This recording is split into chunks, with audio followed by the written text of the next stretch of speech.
There's an awful lot of reasons to do a YouTube video, and today's one is a bit strange because, to be honest, I know this video is not going to get that many views. Already my channel doesn't get that many views anyway, but this one's probably not going to even get many views for my channel. But that's because of the sneaker that we're looking at today, and it's not, you know, hype, it's not a Yeezy, it's not a Jordan, it's not one of those sneakers that tons and tons of people are going to go and have a look at. But it was a sneaker that caught my eye because of one very special thing, and that's the dedication to a friend that Russell Westbrook lost in high school. And it's a shout out to that friend, and it's a sneaker dedicated to a friend.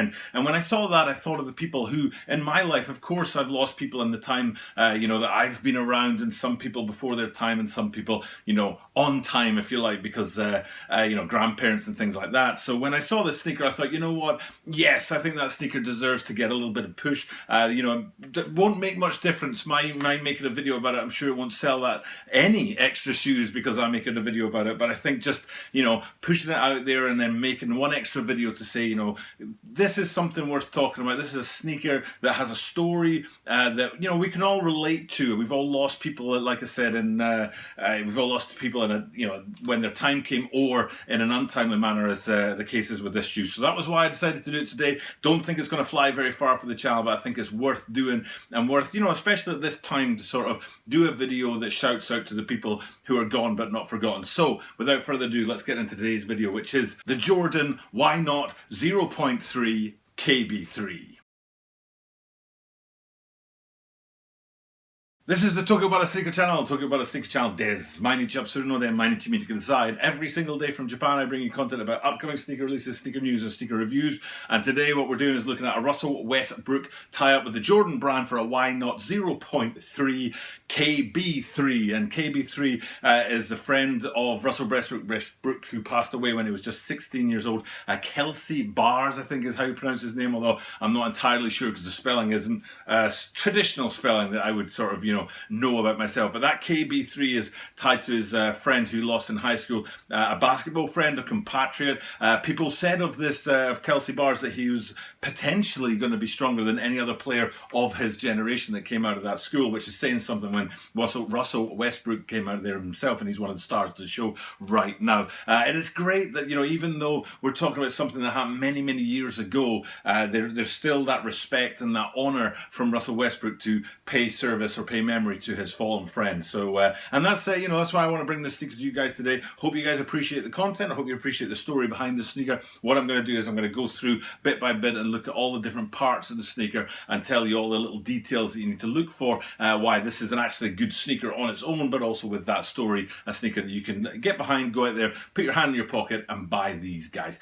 First and foremost, want to look at the colorway as a large thing, and the whole thing, from, you know, the entirety of the sneaker. And basically it's a tan sneaker, and it takes a little while to sort of feature in and catch your eyes on the lime green in there, because green and tan, they're sort of in the same brown family, if you know what I mean. It's not like green versus red, or, you know, they're not opposites on that color wheel, and so the green is kind of soaked into the tan, and then the tan itself, because it's so vast across the entirety of the sneaker, you'd think, this is going to be boring, but somehow they managed to pull it off, that they get it just right, that it isn't a boring sneaker, even though it's predominantly just two colors, tan and green, and the green are just hits as well. And the way they do that is by layering it. They do it with different materials. They especially do it, one of the features that I really appreciate about this specific Why Not 0.3 is they do it with holes, and we'll get to those holes in a minute. And I was saying about this specific Why Not 0.3 because I've already looked at a couple of them before, especially recently. It was these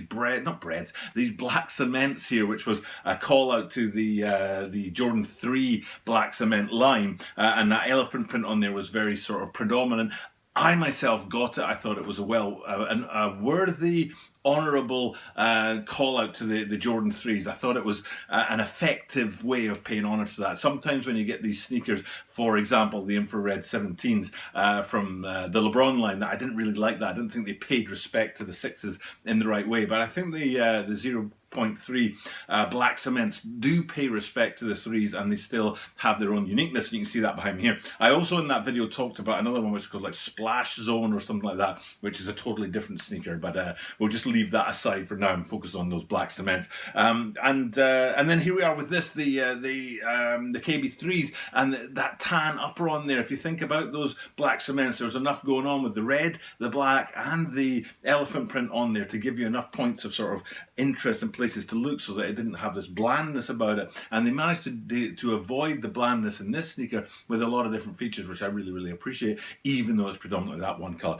Let's zoom in and get to the details of the sneaker. Especially I want to go into the toe box there, because there's a particular panel of material that comes up in that tan colorway, and this is one of those places I'm talking about where they get that contrast and use the green to give you a bit more sort of oomph behind the sneaker. And hopefully what you can see on the green screen here is that little piece of material that's come up from the midsole, and it is in that tan colorway, has holes dotted all the way through it, and they look through to the green on the inside. And it's those kind of features that I think break up this sneaker and make it a little bit more than just that, like I say, the tan sneaker. Now the tan itself, I should mention that that particular color was chosen to give the feel of camouflage, and the reason they want to go for camouflage was that the story behind it was that Russell Westbrook and Kelsey Bars, that they would go into battle for each other. They always had each other's back, so it was a sort of battle reference to these two guys and how close they were and how they had each other's back. So that's why they went with this particular colorway. The lime green doesn't really go with that story though. It's not the camouflage green that you'd go for, but it still goes with the colorway of the sneaker. And I'm going to move up from that little panel to the midfoot strap, which I often talk about when I talk about sneakers that have a midfoot strap, because usually I'm not a huge fan. It's very rare for me to like a midfoot strap on a sneaker. I did like them on the splash zones that we talked about earlier, and I didn't like them, the midfoot strap on the black cements. I do like it on this this variant, this colorway from the 0.3 line, and it's because of that green, but not just the green that's in the midfoot strap, but the way it's sort of balanced out throughout the sneaker and all those other hits in the sneaker. If it had been a midfoot strap in just green on its own, it wouldn't have been enough. So I really appreciate the fact they've taken the time to color that, but also to balance it out with those little hits. So we've gone from that little bit on the front of the sneaker near the toe box up onto that midfoot strap. We might as well keep going up onto the top of the lacing system, where you can see two really important features of the shoe. One is the Jumpman in that lime green colorway, again, that keeps that subtle green that runs under the tan. There's nowhere on the sneaker where the green really leaps out and it takes up a massive part of the floor space of the sneaker. It's just there in little hits, and that Jumpman at the top of the tongue is one of them. But even higher up than that, you get to the most important feature for me of the shoe, and that is the date that wraps around the tongue tab on the front there, which says 30th of December 1988, which was Kelsey Bar's birthday. That was the day he was born, and it's, you know, paying respect to the man in the best way possible, right there in the front of the sneaker, in that prime piece of real estate. So all the way up the front of the sneaker there, you've got that, you know, the hit from the toe box and the green under the tan through into the lacing system and past that midfoot strap, up on into the Jumpman, and then up to the top where you've got the birthday. And it's a great sort of front end of the sneaker, if you know what I'm talking about. But then if we drop down a little bit below the sort of ankle and below the top line of the sneaker, you can see a place where there's usually Russell Westbrook branding, but that's been overtaken by a KB3, which is the name of the sneaker, and of course the name of his friend. So it's a nice little, again, nod to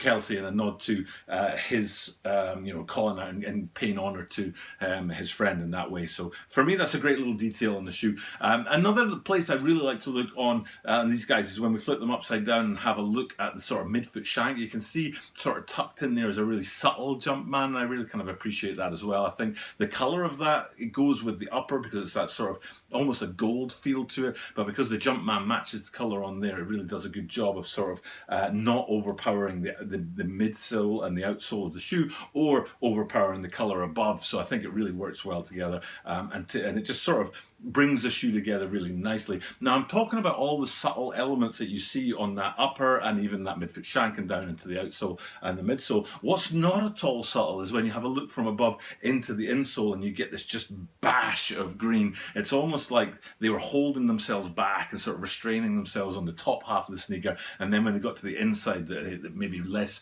or fewer people pay attention to. They're like, right, let's go wild and just cram as much colour as we can into this guy. And so it's a really popping, vibrant green colour on there. But again, I kind of appreciate that. I think it really works for this shoe, and it all kind of comes together really, really nicely. So for me, it's a big plus all across the entire shoe. I've liked the 0 point line for a while. I've done a few reviews for them. I liked how the original of this line had the why not sort of stamped into the toe roll of the outsole coming up onto the front part of the sneaker, which I haven't seen since, and I've reviewed a few of the shoes, and I don't think I saw it on these guys, but what I'll do is I'll zoom in on the green screen and see the toe roll on there and see if there is that why not sort of I don't know, the way I described it in a previous video was using the point of a compass, you know, like a compass that you draw circles with at school, using a point of a compass to sort of etch in the why not there. Hopefully I've shown you it on the OGs, and then I'll show you the toe roll on these guys, and we'll see if it's there or not. I didn't see it when I reviewed or researched this sneaker for today's video. But anyway, let's pan back out, look at the whole thing again, refer back to that idea that it's supposed to be camouflage, it's supposed to represent him and his buddy going into battle together, they've got each other's back and stuff like that. I think it's a very cool sneaker. I think it would stand alone as a very cool sneaker, and it really fits in with a lot of the sneakers that are kicking around right now. I'm thinking about the Reebok Bug Stompers. I don't know if you saw those. Also a shoe with a midfoot strap on it, and surprisingly a shoe that I like very much, and hopefully it's on the green screen behind me here. But if you look at that kind of the colour of that with that deserty sand sort of feel to it, and then you look at these guys here, you can see the sort of similarities in there. And there are a lot of shoes out there right now that are going with those sandy sort of deserty earth tones, and I think this one will stand right beside all the others. I hope people appreciate the story and understand the point of the shoe, take the time to listen and think about what it means and things like that. I have no idea if any part of the shoe has anything to do with charity. It'd be great to know, and if you can tell me in the comments down below, please do. But given that his friend passed away from a heart condition at the age of 16, it wouldn't surprise me if some part of the the revenue from this shoe makes its way to some heart sort of charity or medical charity out there. So I did, when I was looking at these shoes, I did get a real vibe of the sort of Dornbecker, you know, the Nike Jordan, it's not Jordan, the Nike Dornbecker line that comes out every December with 6 sneakers that are kids who are suffering with health conditions, and I did get that kind of vibe when I was looking at this shoe as well. So a great shoe to look at, a great story, and you know, just sharing it. Maybe, like I said, maybe people don't have much interest in this shoe. It's not going to be that massive shoe that overtakes, say, the Game Royal Blacks that are coming out around about the same time, or there's Yeezy Cinder Flax, and one more, I can't remember what it is, Cinder Flax, and one more Yeezy coming out as well, 350s, that might take more of the hype and stuff like that. But I think a story like this is worth telling, and if this gets a couple of views and it helps elevate the sort of exposure of this shoe, then I'm glad that I can do at least a tiny little bit for the for both Russell Westbrook and for his fallen friend. Okay, that's enough for me today. Thank you guys very much for checking out the content as usual. I truly appreciate it. And at the end of every one of my videos, I do what I do every single day, because I'm doing this every day, trying my hardest to keep the daily content going in lockdown here in Tokyo, Japan. I'm still working from home, so I've got everything going on, family and everything like that, and I'm still managed to keep this daily content going. And because of that means that I can say at the end of every one of my videos that you are guaranteed to see me tomorrow.